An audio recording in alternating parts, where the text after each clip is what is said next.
Heavy snows create roof problems. A primer on concrete cold curing. St. Louis really wants its NFL team and Cat to remain on its home turf. That and more on Construction News Tracker, brought to you by Caterpillar and produced by 4constructionpros.com.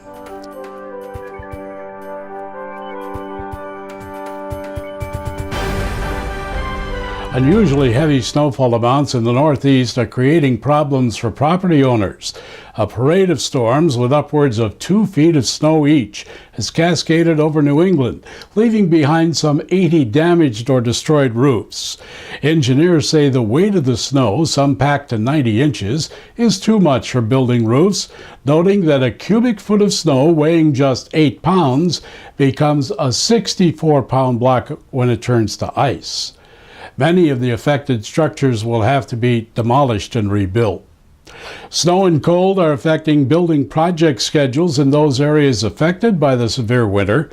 A really interesting primer on ACI and its somewhat confusing technical references, written by James Batty II, is now available on 4constructionpros.com website.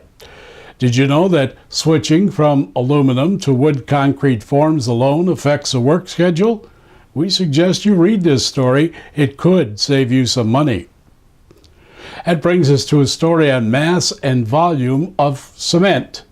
Did you know that China has used 6.6 gigatons of the product in the last 3 years? That compares to 4.5 gigatons used in the U.S. in, get this, the past 100 years. With some calculations, the author managed to form a giant cement cube representing China, placing it next to a picture of Chicago's Willis Tower. A stunning comparison. Folks in St. Louis really want their NFL team to remain in the Arch City. Such determination has labor leaders and politicians coming together with an unusual pitch for the proposed $985 million, 64,000-seat Rams Stadium. The Building and Construction Trades Union Council has pledged to work a 24-hour, 5-day-a-week schedule without overtime if all sides can reach agreement. The union claims its offer will save $45 million in construction costs and provide 1,500 jobs at the same time. Caterpillar will stay in Peoria. That's the message CEO Doug Oberhelman gave employees recently. There'd been widespread speculation that the worldwide construction machinery company could move depending on Illinois state tax reforms. Not only will CAT remain in the central Illinois city, but Oberhelman said a new 3-tower office building is planned, along with an expanded 31-acre riverfront campus. 6 years, 22 miles, and $2.3 billion results in the I-4 Ultimate Overhaul Highway in Central Florida.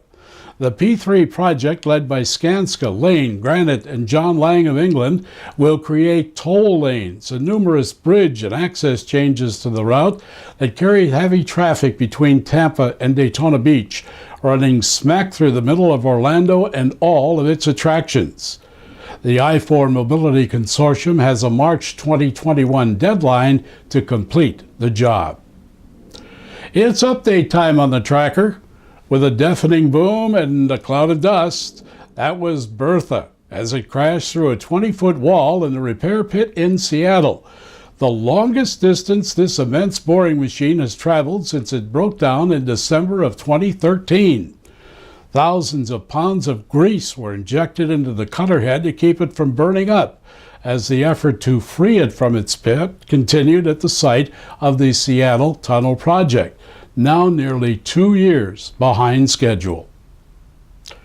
Finally, an expert is someone who knows more and more about less and less, until eventually he knows everything about nothing.